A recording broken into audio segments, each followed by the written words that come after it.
కొన్ని సార్లు అది అపోహలు అవ్వచ్చు, కొన్ని సార్లు అవి ప్రాణాంతకంగా కూడా మారచ్చు. నేను మాట్లాడుతున్నాను ప్రత్యేకంగా మత్తివ్వడం గురించి.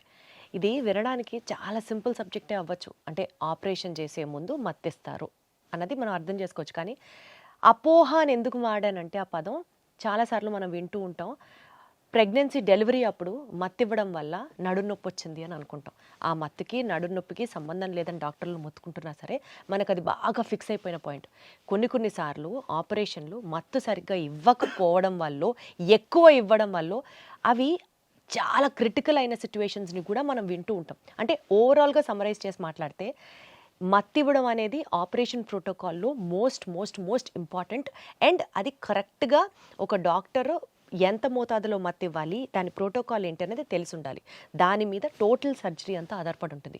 ఇవాల్టి ఎపిసోడ్లో అసలు ఈ మత్తు అనేది ఎందుకు ఇస్తారు, మత్తుకు సంబంధించి మనకున్నటువంటి భయాలు, అపోహలు వీటన్నిటిని తొలగించుకొని ప్రాపర్గా సబ్జెక్ట్ గురించి అర్థం చేసుకునే ప్రయత్నం చేద్దాం. మనతో పాటు మాట్లాడడానికి డాక్టర్ రవికాంత్ గారు ఉన్నారు. సార్ నమస్తే. నమస్తే సార్, అసలు ప్రెగ్నెన్సీ డెలివరీ అప్పుడు ఎస్పెషల్లీ వెన్నుపూస దగ్గర మత్తివ్వడం వల్ల జీవితాంతం వాళ్ళకి నడునొప్పి వస్తుంది అన్న మాట కరెక్టా కాదా? అక్కడి నుంచి స్టార్ట్ చేద్దాం సార్. వెన్నుపూసకి ఇంజెక్షన్ ఇవ్వటం వల్ల వచ్చే మత్తు అనేది ఎప్పటికీ ఉంటుంది అనేది అది అపోహేనండి. ఎందుకో చెప్తాను. యాక్చువల్గా మనం ఇచ్చే నీడిల్ అనేది చాలా సన్న నీడిల్, ఆల్మోస్ట్ 2-3 వెంట్రుకలు అంత సన్నగా ఉంటుంది కలిపితే. ఇప్పుడు లేటెస్ట్గా వచ్చేది ఇంకా సన్న. మా హాస్పిటల్ అయితే చాలామంది 20 గేజ్ అలా ఇస్తారు. మేము 26 అంటే సన్నటి నీడిలు, సన్నగా వెంట్రుక అంత సన్నగా ఉండే నీడిల్తో ఇస్తాం.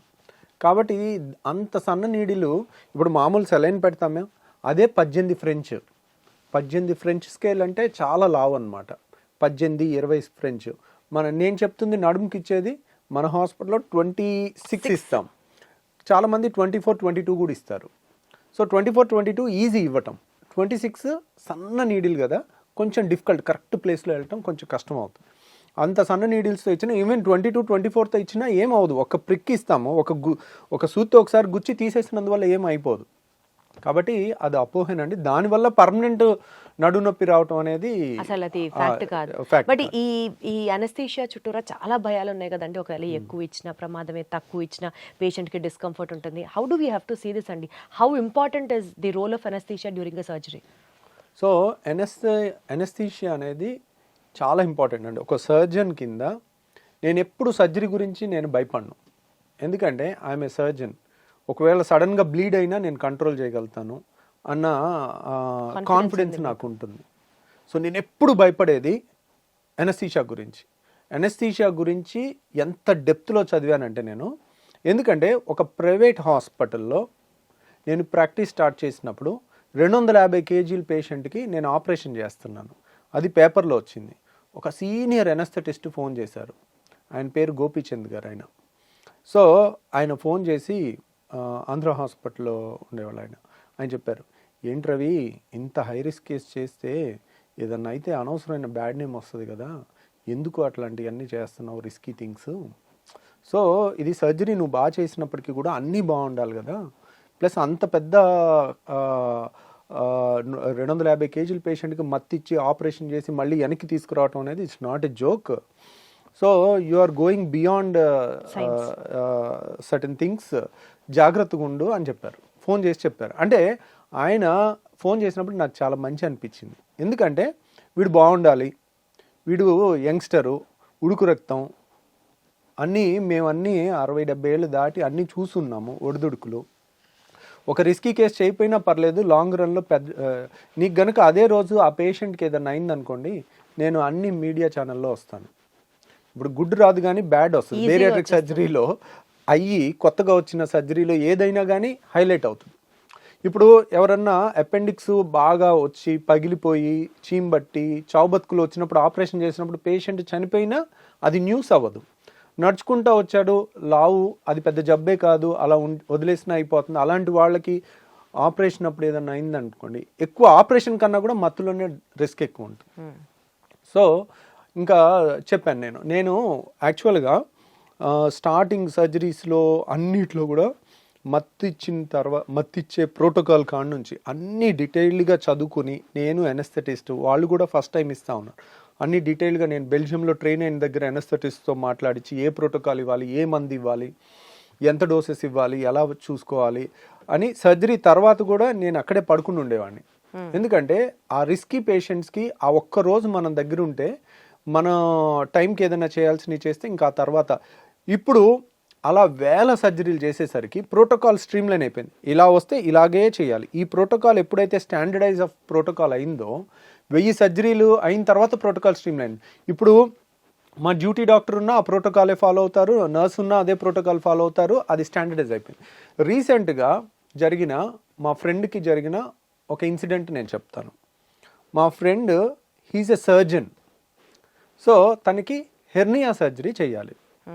సో హెర్నియా సర్జరీకి సరే ఇంత దూరం ఏమొస్తామని నా దగ్గరికి రాలేదు. తనకి దగ్గరలో ఉన్న హాస్పిటల్కి వెళ్ళి చేయించుకుందామని హీజ్ ఏ సర్జన్, సరే ఇంకో సర్జన్ దగ్గరికి వెళ్ళారు. సో పర్వాలేదు. వెళ్ళిన తర్వాత మత్తు ఇచ్చినప్పుడు ఏమైందంటే, మత్తు ఇచ్చారు. మత్తు అంటే ఏంటి? నిద్ర రావటం. ఇప్పుడు సపోజ్ మనం గిచ్చామనుకోండి, సోయిలో ఉన్న మనిషికి గిచ్చితే తెలుస్తుంది. అదే డీప్ స్లీప్లో ఉన్న వాళ్ళని గిచ్చినా తెలియదు వాళ్ళకి గిచ్చినట్టు కూడా గుర్తుండదు. ఇంకా గట్టి గిచ్చితే ఏమవుతుంది? వాళ్ళు కొంచెం ఇటు తిరిగి పడుకున్న వాళ్ళు అటు తిరిగి పడుకుంటారు, అయినా కానీ సోయిలోకి రారు కొంతమంది. ఇంకా గట్టి గెలిస్తే ఒకసారి లేచి కూర్చుని మళ్ళీ పడుకుంటారు. సో ఇది మత్తు. కానీ ఇది ఒక్కటే కాదు. ఇప్పుడు ఒక గిచ్చితేనే ఇంత నొప్పి వస్తుంది. ఇక్కడ కట్ చేసి లోపల మనం కత్తులతో కట్ చేయటం కానీ సిజర్స్ అన్నీ వాడుతుంటే ఎంత నొప్పి ఉండాలి? ఆ నొప్పికి ఎంత డీప్ మత్తు ఇచ్చినా కానీ మనిషి కదులుతాడు. మనిషి కదిలితే ఆపరేషన్ చేయలేము. ఓకే. సో మనిషి అస్సలు కదలకూడదు. మత్తు అంటే నిద్ర ఒక్కటే కాదండి, 3 కాంపోనెంట్స్ ఉంటాయి. ఒకటి మత్తు ఇవ్వటం అంటే నిద్రపుచ్చటం, రెండోది పెయిన్ తెలియకుండా పెయిన్ కిల్లర్స్ ఇవ్వటం, మూడోది మజిల్ రిలాక్సేషన్. అంటే ఒక ఇంజెక్షన్ ఇస్తాం, దాని మజిల్ రిలాక్సెంట్స్ అని కొన్ని ఇంజెక్షన్స్ ఉన్నాయి. అన్ని బాడీలో ఏది కదలదు అనమాట. అదే ఇప్పుడు మీరు సోయిలో ఉన్నారు, మీకు కనుక ఆ ఇంజెక్షన్ ఇక్కడ పెట్టి ఇచ్చాను అనుకోండి, మీ బ్రీతింగ్ ఆగిపోతుంది. బ్రీతింగ్ ఆగిపోతే 5 నిమిషాల్లో ప్రాణం పోద్ది. ఓకే. ఏం చేయాలి? పొరపాటున ఇంజెక్షన్ ఇచ్చామనుకోండి, వెంటనే మీకు వెంటిలేటర్ పెట్టి ఒక పావు గంట వెంటిలేషన్ చేస్తే దాని ఆ మజిల్ రిలాక్సెంట్ ఎఫెక్ట్ పోయిన తర్వాత మళ్ళీ మీరు సోయిలోకి వచ్చేస్తారు. మీ మజిల్స్ మీ కంట్రోల్లోకి వస్తాయి. అలా ఆ మత్తు ఇచ్చే క్రమంలో ఉన్న మజిల్ రిలాక్సెంట్ బాగా ఇచ్చి మత్తు మందు తక్కువ ఇచ్చారు. సో పేషెంట్కి ఏమైంది? పేషెంట్ నిద్ర రాలేదు, కానీ బాడీలో కండరాలన్నీ ప్యారలైజ్ అయిపోయినాయి. అంటే తను కళ్ళు ముయ్యాలనుకున్నా ముయ్యట్లేదు, బ్రీత్ తీసుకోవాలన్నా బ్రీత్ ఆడట్లా, ఉక్కిరిబిక్కిరి అయిపోతున్నాడు. వెంటిలేటర్ పెట్టడానికి కొంచెం టైం పట్టింది. అసలు మత్తుకి ఊపిరాడడానికి సంబంధం ఏంటి సార్? ఊపిరి ఎందుకు ఆపాలి మత్తుకి? బాడీలో కండరాలన్నీ ఒకటేనండి. మీరు కన్ను బ్లింక్ చేయాలన్నా కండరం కదలాలి, చెయ్యి కదలాలన్నా కదలాలి, కాలు కదలాలన్నా కానీ, బ్రీతింగ్ తీసుకోవాలన్నా కదలాలి. ఓకే. మనిషి అస్సలు కదలకూడదని మత్తిస్తే బ్రీతింగ్ కూడా ఆగిపోద్ది. ఆ ఊపిరి తీసుకునే కదలిక కూడా సర్జరీకి పనికిరాదు. అంటే అదొక్కటి ఇదొక్కటి ఆపి అది ఆపకుండా చేయలేము. కాబట్టి అన్ని కండరాలు ఆగిపోవాలి. ఆగిపోయినప్పుడు ఏంటి? బ్రీతింగ్ ఆగిపోతే ఏం చేయాలి? వెంటిలేటర్ పెట్టాలి. మనం ట్యూబ్ వేసి ఊపిరితిత్తులోకి డైరెక్ట్ ట్యూబ్ వేసి ఆక్సిజన్ అన్ని ఇస్తూ వెంటిలేటర్ మిషన్ మీద పెడతాం ఆపరేషన్ అయినంతసేపు. ఆపరేషన్ అవ్వగానే మళ్ళీ అన్ని కండరాలు కంట్రోల్కి వచ్చేటట్టు, అన్ని మత్తు రివర్స్ అయిపోయేటట్టు మందులు ఇచ్చేసి రివర్స్ అయిపోగానే బయటికి తీసుకొస్తాం. కాబట్టి ఈ క్రమంలో మత్తు ఇచ్చే నిద్రపుచ్చే మందు తక్కువ ఇచ్చారు. కాబట్టి మనిషి కదలకుండా ఉన్నారు, వాళ్ళకి ఉక్కిరిబిక్కిరి అయిపోయింది, వెంటిలేటర్ పెట్టింది అంతా తెలిసింది. తర్వాత వాళ్ళకి ఆపరేషన్ చేస్తుంది కూడా తెలిసింది. మీకు దీంట్లో ఎవేక్ అని ఒక సినిమా ఉంది, ఇంగ్లీష్ సినిమా. ఆ ఎవేక్ అనే సినిమాలో ఏం చేస్తారంటే, హార్ట్ ఆపరేషను మత్తులో మూడు ఉంటాయి కదా, మజిల్ రిలాక్సెంట్ ఇచ్చి మనిషిలో చలనం లేకుండా ఉంటుంది, కానీ బ్రైట్గా ఉంటాడు. అలా సోయిలో ఉన్నప్పుడు డీప్ మత్తు ఇవ్వకుండా వాడికి ఆపరేషన్ చేస్తాడు కావాలని, కక్షతో చేసి హార్ట్ ఆపరేషన్. అది కూడా ఈ రంపంతో ఈ ఎముకని కట్ చేస్తారు, కట్ చేసి ఛాతీని చీల్చి హార్ట్ మీద ఆపరేషన్ చేసేది అంతా కూడా వాడికి తెలుస్తూ ఉంటుంది. వాడి మనసు అరుస్తూ ఉండేది కూడా ఎవేక్ అనే సినిమా మీరు చూడండి. సేమ్ అదే ఈ డాక్టర్కి జరిగింది. అంటే మత్తు సరిగ్గా దొరకలేదు, మజిల్ రిలాక్సెంట్ వచ్చింది, అదొక నరకం అనమాట. ఆ భయంకరమైన అమ్ము నేను చచ్చిపోతాను, నేను బతకనేమో, వీళ్ళు ఏమి చూసుకోవట్లేదేమో అనే వచ్చే ఆ టెన్షన్ ఉంటుంది చూడండి. ఆ టెన్షన్తో తర్వాత ఫోన్ చేశాడనమాట ఆపరేషన్ అయ్యాక. తను ఏమన్నాడంటే, నేను సర్జన్ని, ఏది ఆ పేషెంటే సర్జను, అయినా కానీ నా జన్మలో నేను ఎనస్థీషియా తీసుకోను, జనరల్ ఎనస్థీషియా తీసుకోవాల్సి వస్తే నేను చావునన్నా చేస్తాను కానీ ఎనస్థీషియా అయితే తీసుకోను అన్న నిర్ణయానికి వచ్చేసాడు. ఒకసారి అలా బ్యాడ్ ఎక్స్పీరియన్స్ వచ్చిన తర్వాత మళ్ళీ జన్మలో ఆ ధైర్యం చేయలేరు. సో నేను చెప్పదలుచుకుంది ఏంటంటే, సర్జరీ అనేది జీవితంలో ఒకేసారి జరుగుతుంది. సర్జరీలో ఒక 100-200 స్టెప్స్ పర్ఫెక్ట్ హార్మనీలో జరగాలి, పర్ఫెక్ట్ ప్రోటోకాల్లో జరగాలి. దాంట్లో చాలా ఎక్స్పీరియన్స్ ఉన్న వాళ్ళు కానీ మంచి నాలెడ్జ్ ఉన్న 100కు 100 మార్కులు వచ్చినా కూడా సరిపోదు. అంటే 100కు 99% అంటే సరిపోదు. ఇప్పుడు పాస్ పర్సంటేజ్ 50, 51 మార్క్స్ వచ్చి పాస్ అయ్యి సర్జన్ అయిన వాళ్ళ చేతిలో మన చేతులు పెట్టలేము. ఎందుకంటే దీనికి 99 కావాలి. మన ఇంట్లో వాళ్ళకి సర్జరీ చేస్తున్నామంటే ఎలా ఉండాలి, అంత యాక్యురసీ ఉండాలి. అలాంటివి ఇది మన బాధ్యత. కొంచెం దూరం అయినా పర్వాలేదు, వెళ్ళటం, ప్రాపర్ ప్లేస్లో చేయించుకుంటే when the entire protocol is properly designed, వాళ్ళకి మన హాస్పిటల్లో మత్తు అనేది ఒక స్వర్గంలాగా ఉంటుంది. అంటే గాల్లో తేలినట్టుంది అంటారు చూడండి, అట్లా ఉంటుంది. వాళ్ళకి మనం ఇవ్వగలిగింది సర్జికల్ పెయిన్ అనేది వన్ ఆఫ్ ద భయంకరమైన నొప్పి. ఒక మనిషిని చిన్న సూది గుచ్చుకుంటే విలవిల్లాడిపోతాం.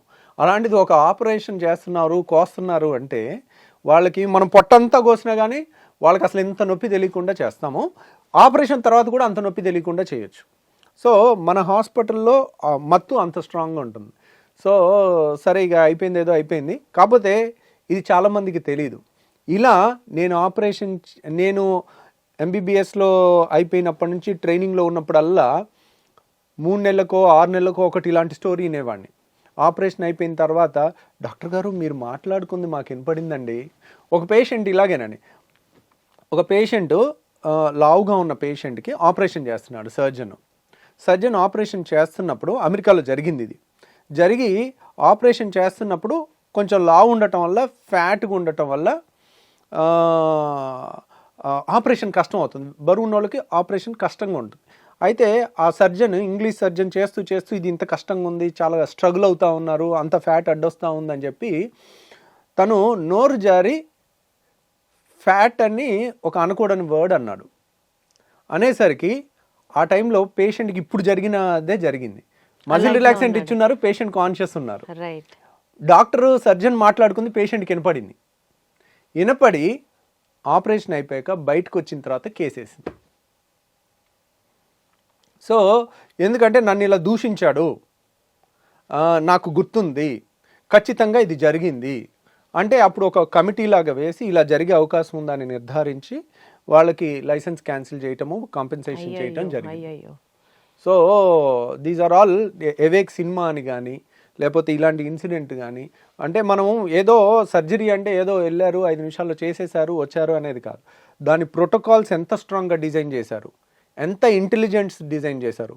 వాళ్ళు 50% పాసా, 80% పాసా, 90% పాసా, ఎంత బెస్ట్ అనే దాని మీద వెళ్తే అలాగే ఉండాలి. అంటే మళ్ళీ ఇక్కడ moral of this story is like, మళ్ళీ ఒక రెప్యూటెడ్, నమ్మకం ఉన్నటువంటి, బాగా ఎక్స్పీరియన్స్ ఉన్నటువంటి డాక్టర్ దగ్గరికే వెళ్ళాలి. ఏదో దగ్గరలో సర్జరీ అయిపోతుంది కదా, చుట్టుపక్కల ఉన్నారు కదా అనుకుంటే no, it's a big no. ఎన్ని లైఫ్ లెసన్స్ వింటున్నట్టు ఉందా సార్ మీతో మాట్లాడుతుంటే. ఇవన్నీ చాలా చిన్న చిన్న అంశాలే, కానీ where we will be definitely negligent about and ప్రాణాల మీదకి తీసుకొస్తూ ఉంటాం అనమాట సిచ్యువేషన్. రైట్ సార్, ఇంకొక అవేకనింగ్ లెసన్ కోసం thank you so much. Thank you.